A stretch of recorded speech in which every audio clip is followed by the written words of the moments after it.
आदर्श शिक्षा समिति सिरोही के द्वारा संचालित 10वीं कक्षा के समस्त विद्यार्थियों के लिए आज प्रातः वेला में हिंदी विषय के हिंदी व्याकरण विषय क्रिया का आज अध्ययन करेंगे। क्रिया की परिभाषा तो इस प्रकार है, जिस शब्द से किसी काम का होना या करना पाया जाए उससे क्रिया कहते हैं। उदाहरण मैं पढ़ता हूं। दोनों एक बार इसकी परिभाषा, जिन शब्दों के द्वारा जिस शब्द के द्वारा किसी कार्य का होना या करना पाया जाता है उसे क्रिया कहते हैं। क्रिया दुनिया में जितने कार्य होते हैं, वर्क होते हैं, काम होते हैं, उसे क्रिया कहते हैं। जैसे पढ़ना, देखना, बोलना, जाना, हंसना, ये सभी वर्क है या क्रिया है। अब अपन क्रिया का एक उदाहरण है, जैसे मैं पढ़ता हूं। मैं पढ़ता हूं जिसे मैं करता है हूं सहायक क्रिया है, जो पढ़ता शब्द है वो क्रिया है। अब क्रिया के भेद दो प्रकार के होते हैं। जो क्रिया के क्रम के आधार पर क्रिया के जो भेद है वो दो प्रकार के होते हैं। पहला होता है अकर्मक क्रिया, दूसरा होता है सकर्मक क्रिया। हम इस क्लास के अंतर्गत अपन अकर्मक क्रिया के बारे में अध्ययन करेंगे, जो इसकी परिभाषा इस प्रकार है। अकर्मक क्रिया जिस क्रिया के व्यापार का फल केवल कर्ता पर ही पड़ता है उसे अकर्मक क्रिया कहते हैं।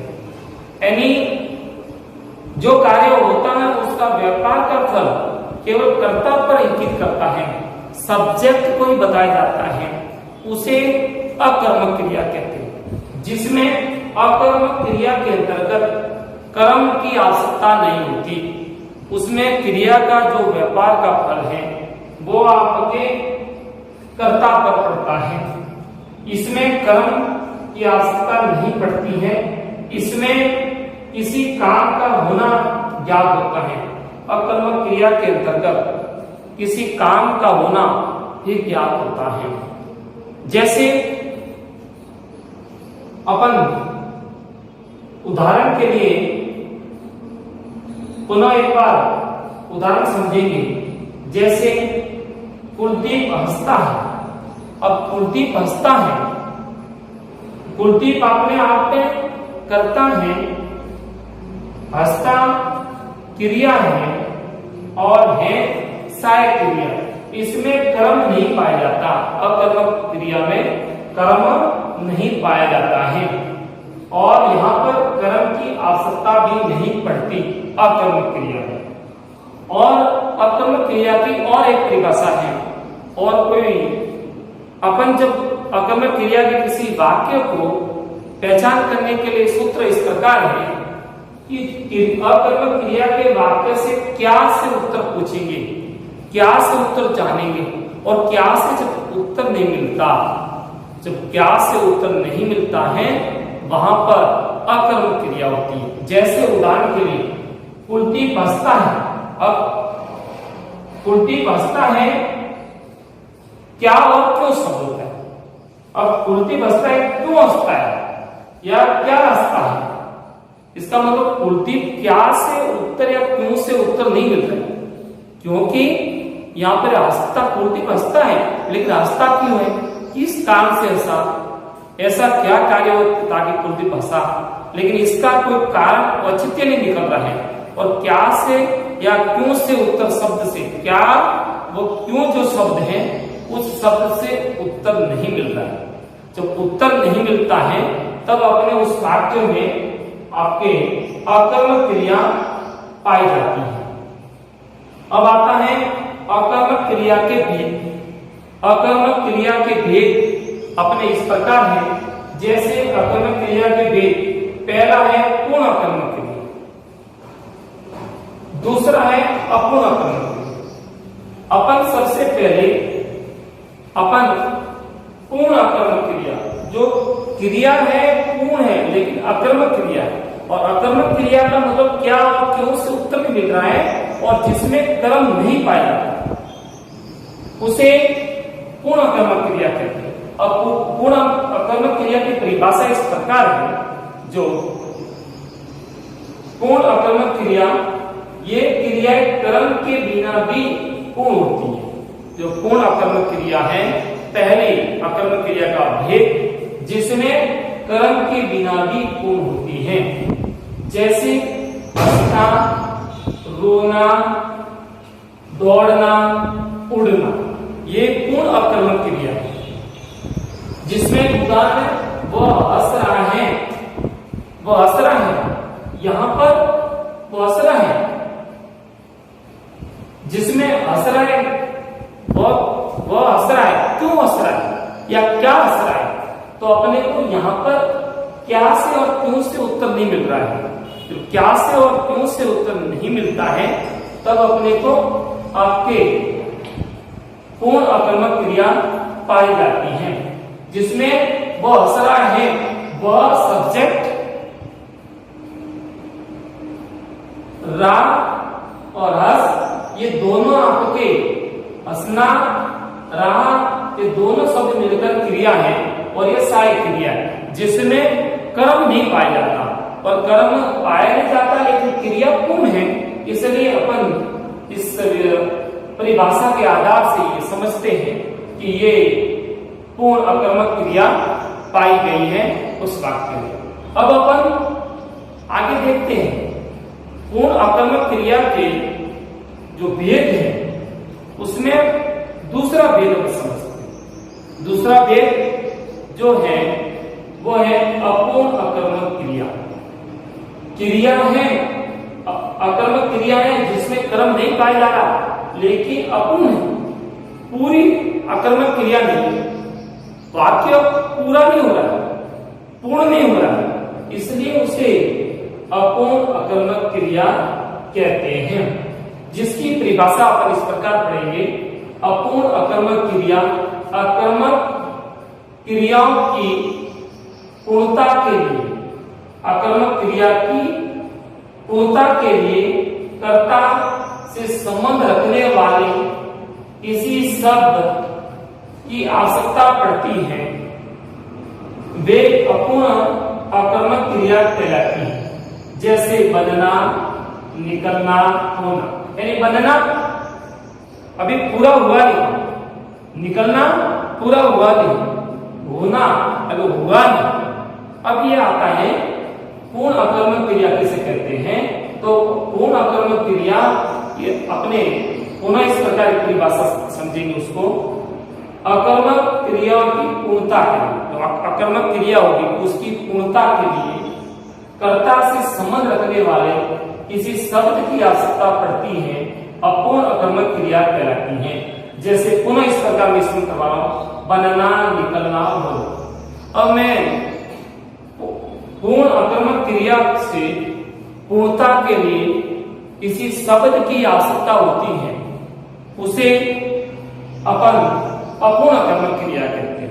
यानी अपूर्ण आकर्मक क्रिया इसलिए कहते हैं कि कर्ता और क्रिया के जो बीच में संबंध जोड़ने के लिए किसी शब्द की आवश्यकता होती है, और जब शब्द का समायोजन होगा तभी वो क्रिया बनेगी, वो अपूर्ण आकर्मक क्रिया होगी, यानी शब्द की आवश्यकता होगी। जैसे उदाहरण के लिए अपने पास उदाहरण है, जैसे पूजा बड़ी होकर इंजीनियर बनेगी, पूजा बड़ी होकर इंजीनियर बनेगी। यहाँ पर हम सभी से पहले देखेंगे, यहाँ पर पूजा बड़ी होकर इंजीनियर बनेगी। जब इंजीनियर बनेगी, अभी इंजीनियर बनी नहीं, अभी तो बनेगी, इसका मतलब वाक्य पूरा हुआ नहीं, अब बनने का समय है। अब इसने बताया पूजा बड़ी होकर इंजीनियर बनेगी, अब पूजा तो बनेगी, इंजीनियर बनेगी, पूजा और इंजीनियर शब्द और बनेगी। इनको पूजा और इंजीनियर शब्द के बीच, कर्ता और इंजीनियर शब्द के बीच में जो संबंध जोड़ने के लिए जो वाक्य की आवश्यकता हुई और जो वाक्य में होकर शब्द की आवश्यकता हुई और शब्द है बड़ी होकर। जब ये बड़ी होकर जो शब्द आया, बड़ी होकर, ये दोनों शब्द है बड़ी और होकर, ये दोनों शब्द मिलकर करके कर्ता व इंजीनियर शब्द के संबंध को जोड़ते हैं। और ये संबंध को जब जोड़ने के लिए जब शब्द की आवश्यकता पड़ती है और आवश्यकता शब्द का समायोजन होने पर जो क्रिया का जो निर्माण होता है, रचना होती है, वो होती अपूर्ण अकर्मक क्रिया। अब मैं पुनः एक बार स्पष्ट करवाता हूं कि अपन ने सब इस वाक्यों में और इस कालांश में क्रिया की शुरुआती परिभाषा भी पढ़ी और क्रिया के पहला भेद अकर्मक क्रिया भी पढ़ी और अकर्मक क्रिया के बाद उसके दो भेद अपन ने पढ़े। अकर्मक क्रिया के भेद, वो पहला भेद है आपका पूर्ण अकर्मक क्रिया, दूसरा है अपूर्ण अकर्मक क्रिया। इतना पढ़ने के बाद एक बार पुनः आपको स्मरण दिलाता हूं कि पूर्ण अकर्मक क्रिया इस प्रकार है। क्रिया किसे कहते हैं? क्रिया किसी कार्य का होना या करना जो पाया जाता है उसे क्रिया कहते हैं। जैसे हंसना, रोना, गाना, देखना, मुस्कुराना, ये सब क्रिया है। दुनिया के जो जितने कार्य होते हैं और कार्य होते हैं वो वर्ग होते हैं, उसी क्रिया है। अब क्रिया के अंदर दो क्रम के आधार पर दो भेद होते हैं। दो भेद में पहला आता है अकर्मक क्रिया और दूसरा आता है सकर्मक क्रिया। तो इसी कालांश में अपने अध्यापन किया है, अध्ययन किया है कि आपके अकर्मक क्रिया, अकर्मक क्रिया जिस वाक्यों में कर्म नहीं पाया जाता है, जहां पर कर्म की आवश्यकता नहीं पड़ती है, वहां पर आपके अकर्मक क्रिया होती है, जिसमें क्या और क्यों से जब उत्तर नहीं मिलता वाक्य में, तब अकर्मक क्रिया पाई जाती है। और अकर्मक क्रिया जिसमें क्या और क्यों से नहीं मिलता, उदाहरण कुलदीप हंसता है, कुलदीप क्यों हंसता है, उसका क्या और क्यों से उत्तर शब्द से नहीं मिल रहा, तो वहां पर अकर्मक क्रिया। अब आता है अकर्मक क्रिया के दो भेद मैंने बताए थे, और एक बार पुनः इसमें पूर्ण अकर्मक क्रिया, ऐसी क्रिया जिसके वाक्यों में ये क्रिया कर्म के बिना भी पूर्ण कहलाती है।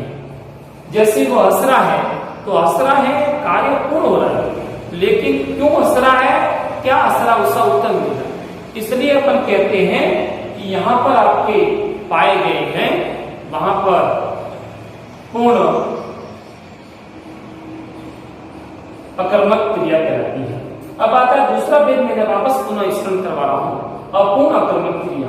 अपूर्ण अकर्मक क्रिया वो होती है जहां पर कर्ता और शब्द के किसी कर्ता और जो शब्द दिया उसके बीच में जो संबंध जोड़ने के लिए, जैसे शब्द आया है पूजा बड़ी होकर इंजीनियर बनेगी, जिसमें पूजा करता है और इंजीनियर शब्द के बीच में जोड़ने के लिए जो संबंध जोड़ा जाता है, और संबंध जोड़ने के लिए वो बड़ी होकर जो शब्द आए हैं, ये दोनों शब्द लिखे जाएंगे या बड़ी होकर शब्द आता है, तो यहाँ का जो संबंध जोड़ेगा वो बड़ी होकर शब्द है, कर्ता व इंजीनियर के बीच में जोड़ा जाता है।